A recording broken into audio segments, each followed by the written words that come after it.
असं आहे की राज्यामध्ये बदल्यांचा जो महाघोटाळा झाला, या महाघोटाळ्याची सगळी माहिती ही मी केंद्रीय गृह सचिवांपर्यंत पोहोचवली आणि त्यानंतर माननीय उच्च न्यायालयाने या महाघोटाळ्याची चौकशी ही CBIला सोपवली आणि त्यावर सर्वोच्च न्यायालयाने शिक्कामोर्तब केलं। याचाच अर्थ हा महाघोटाळा घडला आणि म्हणूनच CBI त्याची चौकशी करते। महाघोटाळा का घडला याची चौकशी हे सरकार याकरता करू शकत नाही, कारण महाघोटाळ्याचा रिपोर्ट 6 महिने या सरकारने दाबून ठेवला आणि मी जर तो बाहेर काढला नसता तर कोट्यवधी रुपयाचा महाघोटाळा हा त्या ठिकाणी दबून गेला असता। खरं म्हणजे मी कालही माझ्या पत्रकार परिषदेत सांगितलं की मला पोलिसांनी प्रश्नावली पाठवली होती। मी त्यांना पत्रही दिलं होतं की या प्रश्नावलीचं मी उत्तर देणार आहे। मात्र काल त्यांनी मला हजर राहण्याच्या संदर्भातली नोटीस पाठवली। माझ्या देखील हे लक्षात आलं की हजर राहण्यासंदर्भातली अचानक नोटीस येण्याचं कारण सभागृहामध्ये जे विषय मी मांडतोय, मग या सरकारच्या मंत्र्यांचं दाऊदसोबत कनेक्शन असेल किंवा हे सरकार विरोधी पक्षासोबत कसं षडयंत्र करताय या संदर्भातले विषय असतील आणि म्हणून अचानक अशा प्रकारची नोटीस उपस्थित राहण्याची मला देण्यात आली। मी त्या नोटीसच्या संदर्भात कालच घोषित केलं की हो मी जाणार आहे। मग सरकारतर्फे पोलिसांतर्फे मला विनंती करण्यात आली की आम्हीच आपल्याकडे चौकशी करता आणि माहिती घेण्याकरता आमचा स्टाफ पाठवतो। त्यानुसार ते आज आले, पण वळसे पाटील साहेब जे म्हणाले त्याच्यामध्ये सगळ्यात महत्त्वाचा फरक काय आहे, मला जो क्वेश्चनर पाठवला होता आणि आज जे प्रश्न विचारण्यात आलेले आहेत यामध्ये एक गुणात्मक अंतर आहे आणि ते अंतर हे आहे की आजच्या सगळ्या प्रश्नांचा रोख जणू काही ऑफिशियल सिक्रेसी ॲक्टचं उल्लंघन मी केलं आहे अशा प्रकारचा रोख होता। म्हणजे हे सगळं घोटाळा बाहेर काढून ऑफिशियल सिक्रेसी ॲक्टचं तुम्ही उल्लंघन केलं असं तुम्हाला वाटत नाही का? हे अशा प्रकारे करणं योग्य होतं का?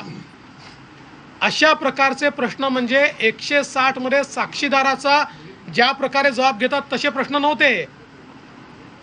तर जणू काही मला आरोपी सहआरोपी बनवता येईल का अशा प्रकारचे प्रश्न आज विचारण्यात आले। परंतु मी त्यांना स्पष्टपणे त्यांनी दिलेल्या सगळ्या प्रश्नांची उत्तरं दिली आणि अगदी स्पष्ट सांगितलं की ऑफिशियल सिक्रेसी ॲक्ट हा लागू होतो की नाही याच्यावर तर मी बोलणार नाही, पण माझ्यावर लागू व्हायचं असेल तर व्हिसल ब्लोअर्स प्रोटेक्शन ॲक्ट लागू झाला पाहिजे। याचं कारण हा घोटाळा मी बाहेर काढलाय, मी व्हिसल ब्लोअर आहे आणि तो न्यायालयाने मान्य केलेला घोटाळा आणि त्याच्यात आता अनेक लोक बाहेर पडतायत, कोट्यवधीचे व्यवहार हाती लागतायत। दुसरं महत्त्वाचं यातलं असं आहे की मी जे त्यांना अतिशय स्पष्टपणे सांगितलं, मी जबाबदार नेत्यासारखा वागलो। त्या संदर्भातलं अग्रेषित केलेलं पत्र मी दाखवलं, पण त्याच वेळी मी पत्रकार परिषदेमध्ये सांगितलं की ट्रान्स्क्रिप्ट किंवा पेन ड्राईव्ह हा मी कोणालाही देणार नाही। याचं कारण हे मटेरियल सेन्सिटिव्ह आहे आणि म्हणून याची कॉम्पिटंट अथॉरिटी कोण आहे? राज्य सरकारला तर मी देऊ शकत नाही। राज्य सरकारने जो घोटाळा दाबला त्याचे कागद मी राज्य सरकारला देऊन त्यांनी काय दिवे लावले असते? त्यामुळे त्या सगळ्या कागदपत्रांमध्ये IPS ऑफिसर्सची नावं असल्यामुळे IPS ऑफिसर्सची कॉम्पिटंट अथॉरिटी केंद्रीय गृह सचिव असल्यामुळे हे सगळे कागद मी केंद्रीय गृह सचिवांना दिले। त्यामुळे कुठेही ते पब्लिक डोमेनमध्ये मी आणले नाहीत. जे कव्हरिंग लेटर होतं त्याच्या व्यतिरिक्त सेन्सिटिव्ह मटेरियल मी पब्लिक डोमेनमध्ये आणलं नाही. पण त्याचवेळी सिक्रेसीचा भंग झाला असेल तर तो कोणी केला? संध्याकाळी ही सगळी कागदपत्र ट्रान्स्क्रिप्टची जी मी केंद्रीय गृह सचिवांना दिली होती ती मंत्री नवाब मलिक यांनी पत्रकारांना दिली. त्यामुळे चौकशी झाली पाहिजे तर ती त्यांची झाली पाहिजे. कारण पत्रकारांना हे जर पोलीस मानतात की हे सिक्रेट डॉक्युमेंट होते तर मग ते मंत्री नवाब मलिकांना प्रेसला देण्याचा अधिकार होता का? ते त्यांनी दिले आहेत प्रेसला, आपल्यापैकी सगळ्यांनाच त्यांनी दिले आहेत, आपल्याजवळ देखील त्याची माहिती आहे. त्यामुळे कितीही मला गोवण्याचा प्रयत्न केला तरी सरकार मला गोवू शकत नाही. हे काळे कारनामे मी बाहेर काढतच राहणार आहे. या संदर्भात जेवढी माहिती मिळेल ती माहिती मी पोचवतच राहणार आहे. आणि मला या गोष्टीचा आनंद आहे की मी एका अतिशय जबाबदार नागरिकासारखं सगळं संवेदनशील मटेरियल हे प्रसिद्धीच्या मागे न लागता ते पब्लिक डोमेनमध्ये न आणता ते मी कॉम्पिटंट अथॉरिटीला दिलं आहे. आणि म्हणून मला असं वाटतं हा जो काही चौकशी वगैरे करण्याचा किंवा स्टेटमेंट नोंदवण्याचा जो काही उपक्रम या ठिकाणी झाला आहे सरकारला यातनं काही हाती लागणार नाही. या माध्यमातनं त्यांचे मनसुबे जे आहेत ते मनसुबे पुरे होऊ शकणार नाहीत. अधिवेशन काळामध्ये तुमची प्रश्नावली बदलण्यात आलेली आहे. ही प्रश्नावली बदलण्यात आली असं का तुम्हाला वाटतं का? कारण का जेव्हा तुम्ही प्रश्न विधान परिषदेमध्ये विधानसभेमध्ये जे काही तुम्ही मांडलं त्यानंतर प्रश्नावली बदलली काही? माझ्याकडे त्यांनी पाठवलेली प्रश्नावली आहे आणि आज जी प्रश्नावली आली ती ऑफिशियली मला देण्यात आलेली आहे. या दोन्हीमध्ये भरपूर अंतर आहे. आणि आता या प्रश्नावलीचा जो रुख आहे तो जणू काही मीच ऑफिशियल सिक्रेट ॲक्टचं उल्लंघन केलं आणि म्हणून मीच त्याचा आरोपी आहे अशा प्रकारची प्रश्नावली आज होती. सर, राज्य गुप्त वार्ता विभागाचा जो अहवाल तुमच्याकडे आला, जो पेनड्राईव्ह तुमच्याकडे आला, तो पेनड्राईव्ह कुठून आला हे सांगितलं पाहिजे. त्याचा प्रिव्हिलेज विरोधी पक्षनेते म्हणून तुम्हाला नाही, ते फक्त राष्ट्रपतींना आहे असं गृहमंत्री दिलीप वळसे पाटील म्हणाले. ते गृहमंत्र्यांनी काही सांगितलं तरी माझे प्रिव्हिलेज काय ते मला माहिती आहे. तथापि मी कालच घोषित केलं होतं की मी प्रिव्हिलेज वापरणार नाही. त्यामुळे मी प्रिव्हिलेज न वापरता योग्य उत्तरं दिलेली आहेत. या सगळ्या संपूर्ण प्रकरणाची तुम्ही सांगता की केंद्रीय यंत्रणांकडे तुम्ही कागदपत्र सादर केली. आता प्रश्न परत उपस्थित राहतो की कारवाई मग कोण करणार? तुम्ही सांगता केंद्रीय यंत्रणांना हायकोर्टानेच कारवाई करायला सांगितलंय. त्याप्रमाणे CBI कारवाई करताय. अनेक लोकांची चौकशी चाललेली आहे. अनेक पोलीस अधिकारी रोज तिथे जात आहेत, त्यांचं बयान होत आहे. काही लोक माफीचे साक्षीदार देखील झालेले आहेत. त्याच्यामुळे त्यांनीही कुठे व्यवहार झाला हे देखील सांगितलेलं आहे. ही सगळी चौकशी CBI चाललेली आहे.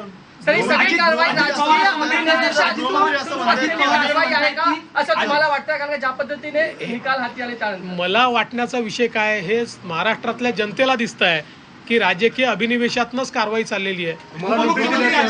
असं म्हणतात आम्ही देवेंद्र फडणवीसांची आरोपी म्हणून चौकशी करत नाहीये, तर त्यांच्याकडे नेमका हा डाटा कसा आला, त्यांचा सोर्स ऑफ इन्फॉर्मेशन कोण आहे ही माहिती घेण्यासाठी आम्ही त्याचा जबाब घेतो. माझा त्यांना एवढंच आव्हान आहे की वेळ राहता जर तुम्हीच या कांडाची चौकशी केली असती, तुम्ही जर या घोटाळ्याची चौकशी केली असती, 6 महिने सरकार त्याच्यावर बसून होतं. कारण सरकार या ट्रान्सफर कांडमध्ये लिप्त होतं. आता ते बाहेर येत आहे. त्यामुळे त्याची चौकशी सोडून आमचे कांड बाहेर का आले याची चौकशी करणं, यावरच हे लक्षात येत आहे की आमचे कांड कोणी बाहेर काढू नये, आमचे घोटाळे कोणी बाहेर काढू नये याकरता दबाव चाललेला आहे.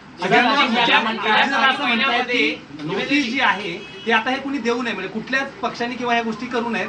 जे आहे ते याच्यामध्ये मुद्दे भरकटतायत आणि मूळ विषय बाजूला राहतोय. आणि मेन तुम्हाला नोटीस दिली त्यांना कल्पना सुद्धा नाही, म्हणजे राज्याचे डेप्युटी CM अजित दादा काय म्हणाले मी ते ऐकलं नाही. पण एक गोष्ट निश्चित आहे की ज्याचा लोकशाहीवर विश्वास आहे अशा प्रत्येक व्यक्तीला मनातनं तरी हे नक्कीच वाटेल की अशा प्रकारची नोटीस देणं हे चुकीचं आहे. विधिमंडळ अधिवेशन सुरू असताना समाधान झालं आहे का की त्यांनी पुन्हा चौकशीसाठी तुम्हाला बोलू किंवा येऊ असं काही सांगितलेलं आहे? आज मला पुन्हा येईन असं त्यांनी सांगितलेलं नाही.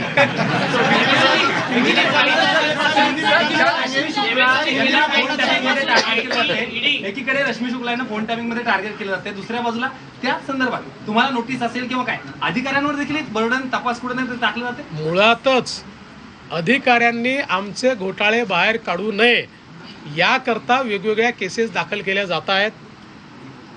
अधिकाऱ्यांवर दबाव बनवला जातो आहे, पण मला असं वाटतं त्यांनी किती दबाव बनवला तरी शेवटी अधिकाऱ्यांनाही माहिती आहे की एक दिवस जेव्हा हे उघडकीस येतं त्यावेळी कोणी कोणी या गोष्टी दाबून ठेवल्या होत्या त्या बाहेर येतात आणि मग तपास यंत्रणांसमोर अधिकाऱ्यांनाही जावं लागतं.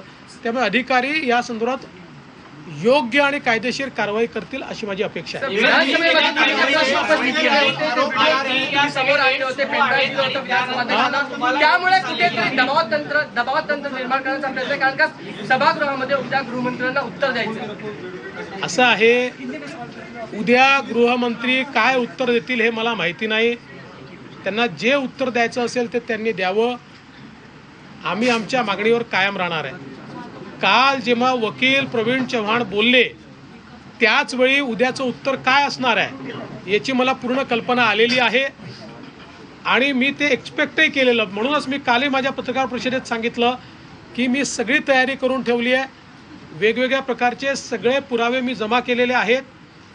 आम्ही हायकोर्टामध्ये जाऊ.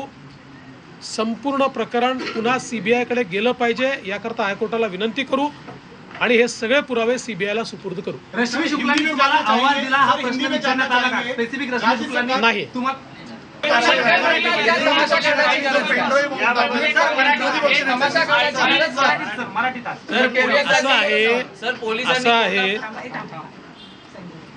असं आहे की संजय राऊत जे म्हणाले त्यांना मी सांगू इच्छितो, मला नोटीस आल्यावर मी प्रेस कॉन्फरन्स घेऊन घोषित केलं की हो प्रिव्हिलेज असलं तरी ते प्रिव्हिलेज न वापरता मी त्या ठिकाणी जाणार आहे. मला तर सरकारने विनंती केली की तुम्ही येऊ नका, पोलिसांनी विनंती केली की आम्ही पाठवतो, त्यामुळे आम्ही घाबरत नाही.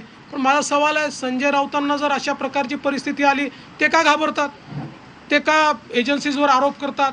ते का रोज प्रेस कॉन्फरन्स घेऊन सांगतात मला का बोलवता, मला का बोलवता, मला का बोलवता, असं ते का म्हणतात?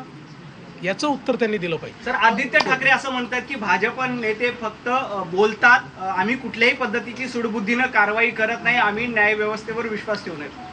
हे कोणी लिहून दिलं असेल त्यांना मला माहिती नाही. थोडी सुधारणा केली तर अधिक चांगलं. विरोधी पक्षनेत्यांनी जो पेनड्राईव्ह बॉम्ब टाकलेला आहे त्यामुळे महाविकास आघाडी सरकार घाबरलंय का? आता हे तर त्यांना माहिती आहे, पण तुम्ही पत्रकार आहात, तिथे काय आहे, कोणामध्ये घबराट आहे का, कोणामध्ये काय आहे हे तुम्हाला समजतं. त्यामुळे हा प्रश्न मला विचारायचा मीच तुम्हाला विचारतो, सांगा आहे का? चला, थँक्यू.